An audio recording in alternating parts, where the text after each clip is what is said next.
பூம்புகார் பகுதி வானகிரி என்ற கிராமம். கடற்கரையிலிருந்து 1 கிலோமீட்டர் தான் இருக்கும் இந்த இடம். இதில் ஒரு சிவாலயமாக எழுகிறது. இது கடற்கரை ஓரமாக ஒரு சிவா அடையாளத்தோடு ஒரு கோயில் இருந்து அது சுனாமியின் போது 2004 அது அழிந்தவுடன் அதை எடுத்து இங்கே இந்த மக்கள் கட்டி வருகிறார்கள்.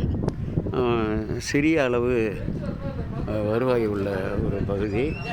இந்த முன்னதாக ஒரு மகாமண்டபம் எடுத்திருக்கிறார்கள்.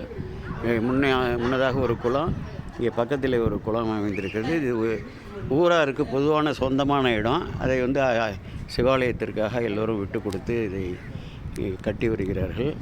இங்கே இருக்க கம்பி அந்த மேலே உள்ள மண்டபத்திற்கு சோஹோ அவர்களுடைய சென்னை தர்ம ரக்ஷணாய அறக்கட்டளை மூலம் வாங்கி கொடுத்தார்கள். தொடர்ந்து இந்த பணிகள் நடந்திருக்கின்றன.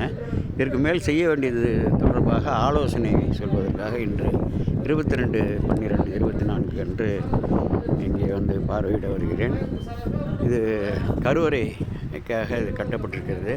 இந்த அர்த்த மண்டபம் இந்த அளவிலே மட்டும் இந்த பணிகள் நிறைவேறியிருக்கின்றன. எளிமையான மக்கள் வாழக்கூடிய ஒரு பக்கத்திலே கிறிஸ்தவ குடியிருப்புகளும் மீனவர்களே சிலர் இருக்கிறார்கள் என்று சொல்லி கூறுகிறார்கள்.